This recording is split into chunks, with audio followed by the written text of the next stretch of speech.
एक is Golaknath, I C Golaknath versus state of Punjab.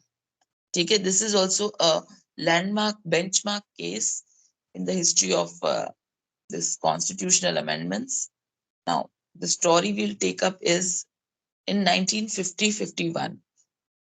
ठीक है, there were various land reforms taking place at that time. बहुत सारे लैंड टेन्योर एक्ट्स पास हो रहे थे.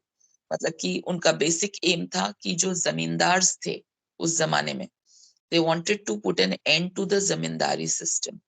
Zamindari system was rampant problem. मतलब कि it was one of the very prominent problems. Why? Because the zamindars were filthily rich because they had acquired a lot of land with them, and the state government had failed to eliminate it. State governments जब independent हो गए India, तो state जो various states थी वो उन लोगों से, जमींदारों से लैंड अक्वायर नहीं कर पा रही थी. Every time they placed forward any amendment, उसको वो रिफ्यूट कर देते थे. तो first amendment act was passed. Right to property was made limited. अब उसमें क्या हुआ कि राइट टू प्रॉपर्टी कि किसके पास कितना लैंड होगा, ये एक लिमिटेड कर दिया हर स्टेट ने. The zamindars challenged the First Amendment in the Supreme Court, stating that it was unconstitutional and invalid. अब जब जमींदार्स को ये पता चला कि गवर्नमेंट ये एक्ट लैंड रिफॉर्म्स ला रही है, तो वो इसको रिफ्यूट करने लगे.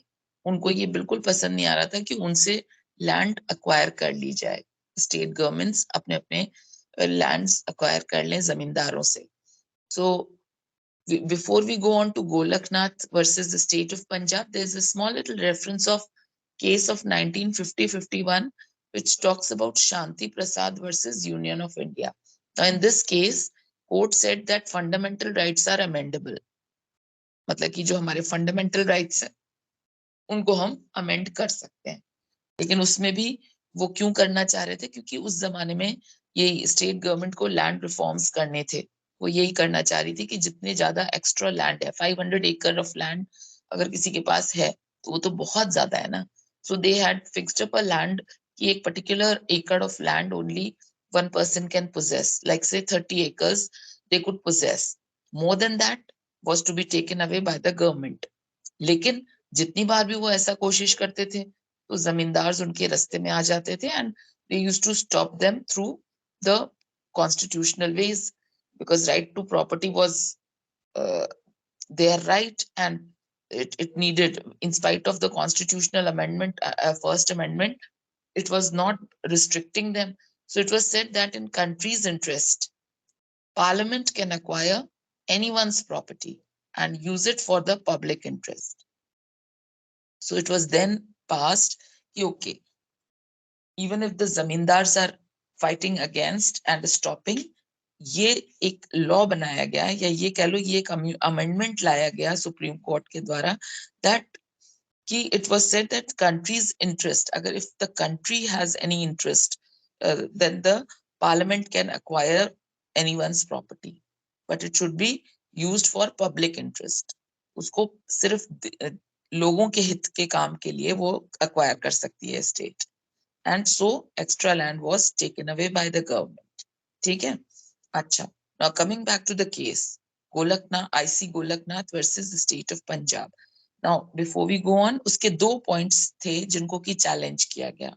एक था 19(1)(f जिसको की लिमिटेशंस में आ रहा था वो. देन दूसरा वाज शेड्यूल 9. इसका था, इसमें शेड्यूल 9 में क्या था, which said any clause put in it can not be challenged. जो भी केसेस शेड्यूल 9 में डाल दिए जाएंगे उनको सुप्रीम कोर्ट में चैलेंज नहीं किया जाएगा. तो हुआ क्या कि लैंड रिफॉर्म्स के जितने भी एक्ट्स थे उसको गवर्नमेंट ने शेड्यूल 9 में डाल दिया, जिससे कि उसको कोई भी सुप्रीम कोर्ट में चैलेंज ना कर सके. लेकिन at the same time right to property तो था ही सबको as a fundamental right. So zamindars having extra land could be that land could be taken away by the state, ये डिसाइड हुआ. So in Shanti Prasad versus State of Union of India में fundamental rights could not be amended by Parliament, ये decide हो गया था. और ये भी कहा गया था कि Parliament had the power to amend the fundamental rights. फिर ये भी कहा गया था कि जितनी बार वो चाहे, the number of times it thinks it needs amendment, Whichever way it wants, it can amend. We cannot challenge this power. Nobody can stop the parliament to make amendments in the fundamental rights or the constitution. ये सब हो ही गया था decide. अब इसी तरह years passed. Then came the 17th amendment in 1964. अब उस पहले इस अमेंडमेंट का वो सुन लो कि इसमें क्या चीजें अमेंडमेंट की गई थी. पहला चीज थी prohibition of the acquisition of land under personal cultivation unless the market value of the land is paid as compensation. मतलब कि आपको किसी और का लैंड अक्वायर करना है तो आपको, अगर वो कल्टीवेशन के अंडर में है, अगर कोई अगला फार्मिंग कर रहा है उस लैंड पर, लेकिन अगर स्टेट को वो अक्वायर करना है तो उसको मेक श्योर करना था स्टेट को कि वो उसकी प्रेजेंट डे मार्केट वैल्यू के हिसाब से उस पर्सन को पैसा दे. ठीक है. प्लस इसी समय पर और भी कितने और 44 के करीब एक्ट्स जो थे वो और सब नाइन्थ शेड्यूल में डाल दिए गए. नाइन्थ शेड्यूल वही था जिसमें कि आप सुप्रीम कोर्ट के पास जा नहीं सकते हैं. अब जब यही सब चल रहा था तो Golaknath versus the state of Punjab के उसमें 1967 में एक दो ब्रदर्स थे. ठीक है. गोलकनाथ ब्रदर्स थे, IC Golaknath and Henry Golaknath, and they had nearly 500 acres of land क्योंकि वो फार्मिंग करते थे जिस पर. Now Punjab government decided to give at least 30 acres of land to the Golaknath family, and the small little percentage they decided that they will give to the tenants or to the people who do not have the land, and the remaining land, nearly 400 acres ka approximate land, the government decided that it would be taken over by the Punjab government. The second half will be taken over by Punjab government. Now, while this was done, everybody was okay, but this Golaknath brothers, they were the real sufferers. क्योंकि उनका 500 acre land, now it was only 30 acre of land was given to them, and the rest was confiscated by the government, Punjab government. So land would be redistributed and would be given to landless people. This is what the Punjab government had decided. Now, Golaknath family did not want to do away with this huge land area.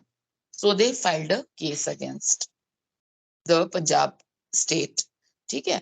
Now, a petition was filed, and it was the Chief Justice at that time was Nani Palkiwala.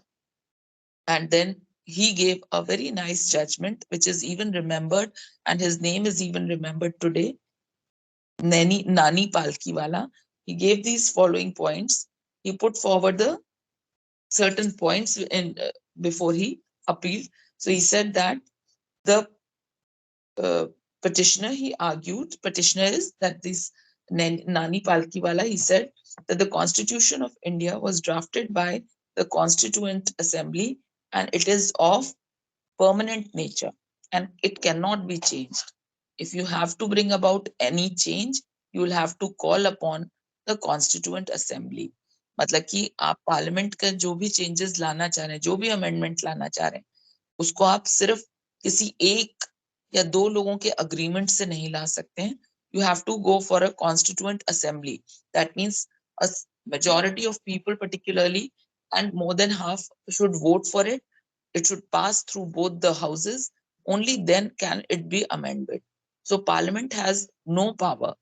This was his first argument. Nani Palkiwala, he gave his first appeal, what he gave. Then he also argued that the word amendment, I repeat, the word amendment in question only applies a change in accordance with the basic structure, but not altogether a new idea. तो उन्होंने ये भी कहा कि जो हम जिस amendment word की बात कर रहे हैं वो हम सिर्फ अप्लाई करेगा उतने में जहां पर हम उनका बेसिक स्ट्रक्चर नहीं चेंज कर रहे हैं. लेकिन अगर हम उस पर्टिकुलर आर्टिकल का पूरा अपने मन मुताबिक कुछ करे दे रहे हैं, that is not possible, that is not permissible. ठीक है. तो जो भी सरप्लस लैंड विद द जमींदार था वो उन्होंने अक्वायर ही करने की सोची हुई थी पंजाब गवर्नमेंट ने. So the petitioner argued that Nani Palkhiwala, he argued that the Constitution of India was drafted by the Constituent Assembly and it is of permanent nature. तो उसको आप ये नहीं बदल सकते हैं, उसका नेचर कोई टेम्पररी नहीं है कि आज एप्लीकेबल है कल एप्लीकेबल नहीं है. It is going to be applicable always. आप उसमें बेसिक स्ट्रक्चर में कोई चेंजेस नहीं कर सकते हैं. हाँ, आप उसका थोड़ा सा आइडियाज इनकॉर्पोरेट करके या उसमें कुछ थोड़ा बहुत बदलाव कर सकते हैं, but you can not change the basic structure. And if you try to amend constitution, then under the doctrine of implied limitation, ये word एक नया है, doctrine of implied limitation, तब आप जाकर के अगर आपको कुछ अमेंड भी करना है तो आपको ये वर्ड, ये अभी मैं इसका मतलब भी बताती हूँ, you have to follow that. And now पहले तो इसका मतलब समझ लो. Doctrine of implied limitation is taken from Weimar's constitution of Germany. ठीक है. Now which said that the government can amend anything but it would have some restrictions on its amendment powers. Basic structure of the constitution was discussed in this, that it could not be changed. तो इन्होंने जो नानी पालकी वाला थे, इन्होंने basically जो वेमर्स constitution of Germany था जिसमें ये वर्ड आया है डॉक्ट्रिन ऑफ इम्प्लाइड लिमिटेशन, तो उन्होंने कहा कि जो basic structure of the constitution है उसमें आप चेंजेस नहीं ला सकते हैं, आप उसके थोड़े बहुत आइडियाज चेंज कर सकते हैं. Now, finally, the judgment was passed. 11 judges sat down in year 1967 and they heard Palkiwala say, now what all he said, the fundamental rights enshrined under Part 3 of the Constitution cannot be taken away by the Parliament.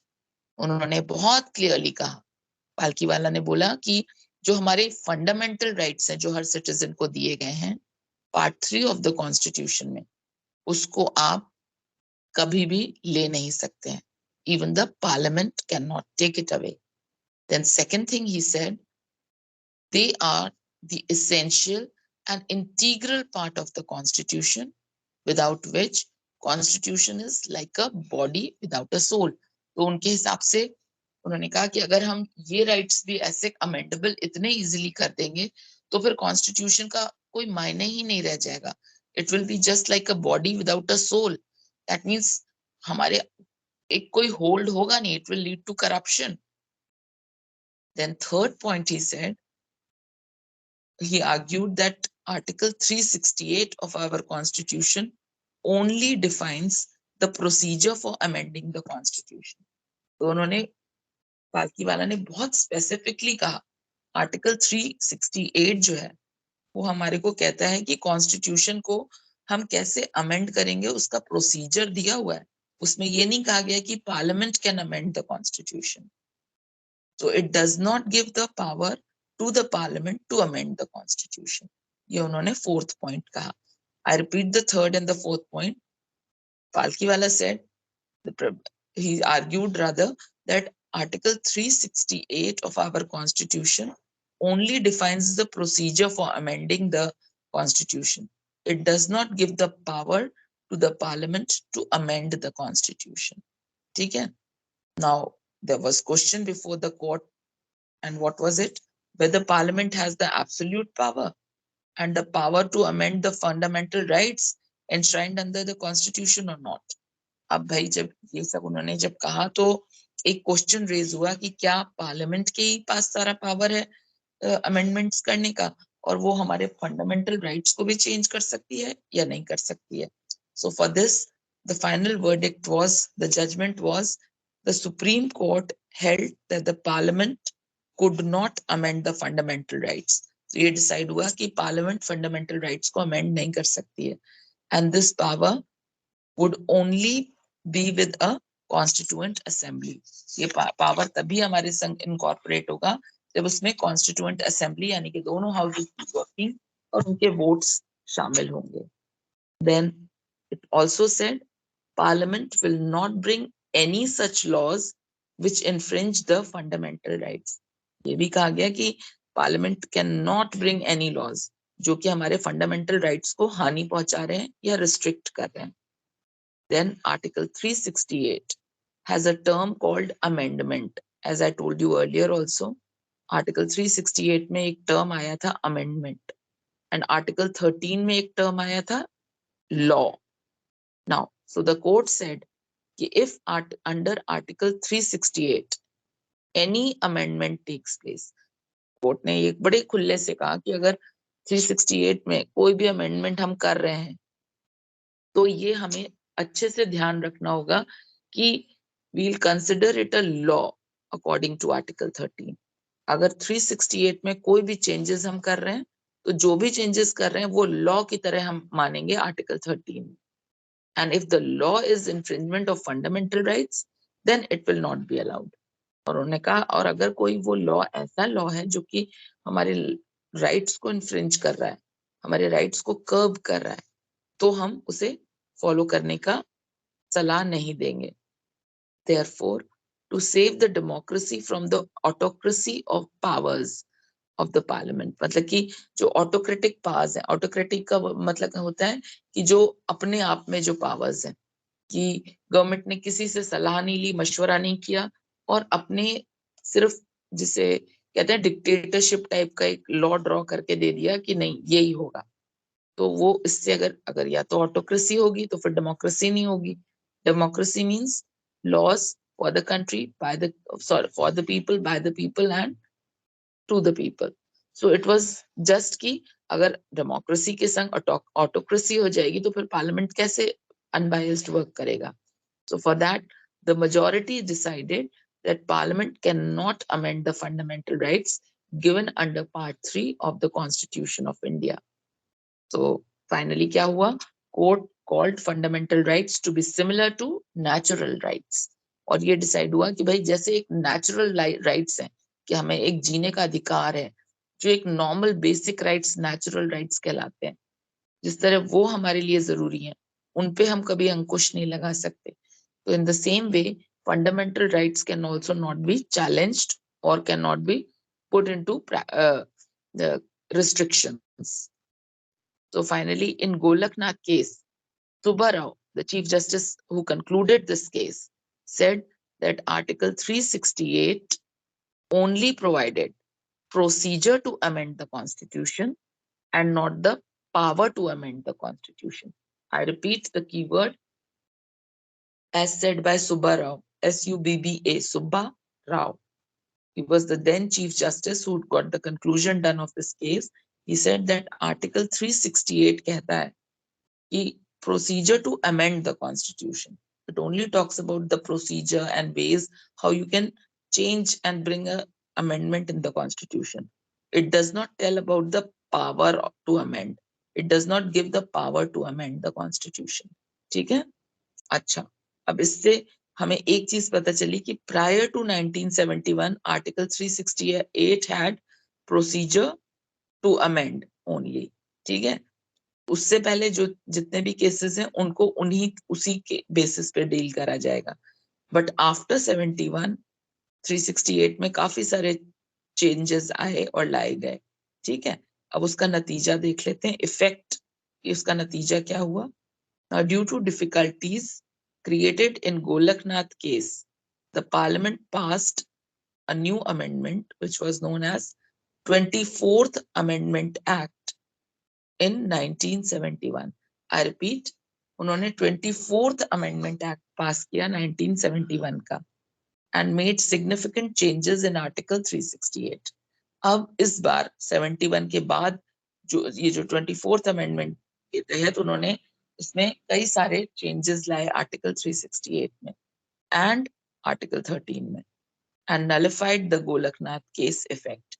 और जो Golaknath case का जो हुआ था उसको nullify किया गया. अब उसमें क्या किया गया, it declared that the parliament has the power to take away the fundamental rights under article 368 and such an act will not be a law under the meaning of Article 13. So after this 24th amendment, it was decided that Parliament has the supreme power to take away the fundamental rights. It doesn't need Constituent Assembly for it. And उन्होंने ये भी कहा कि जो भी changes हैं Article 368 में, उनको by any such ways कोई भी act को ऐसा ना माना जाए कि ये law है और वो law आर्टिकल 13 को कर्ब कर रहा है. मतलब उन्होंने अपने लिए सारी चीजों की सहूलियत कर दी. Then it also said Parliament made it compulsory for the president. I repeat, Parliament made it compulsory for the president to give his assent to a constitutional amendment bill. Constitution के amendment में जो भी bill pass होगा उसमें president का sign होना compulsory हो गया है. That means a bill becomes an act only when it is passed by both the houses and it is signed by the president. तो ये उन्होंने कर लिया. Then came the 25th Amendment Act in 1972. Now, इसमें क्या हुआ? It restricted the property rights and compensation in case the state takes over private property. अब ये भी बहुत इंपॉर्टेंट है, बट ये नेक्स्ट वाले केस के लिए, केशव नंदन भारती के केस के लिए ज्यादा इंपॉर्टेंट है. But I just give you a little summary here. 25th Amendment Act of 1972. It gave restriction on the property rights. उन्होंने प्रॉपर्टी राइट्स पे जिसके पास जितनी प्रॉपर्टी है उस पर रिस्ट्रिक्शंस लगा दिए. और अगर स्टेट कोई भी प्रॉपर्टी को अक्वायर करना चाहती है या कोई भी लैंड अक्वायर करना चाहती है for public interest, they can take it over. Private property हो चाहे जैसी हो, लेकिन the state has the right to take it over, but in return it had to give the compensation for the same only then, and वो भी उस समय की प्रेजेंट मार्केट वैल्यू के हिसाब से. ठीक है.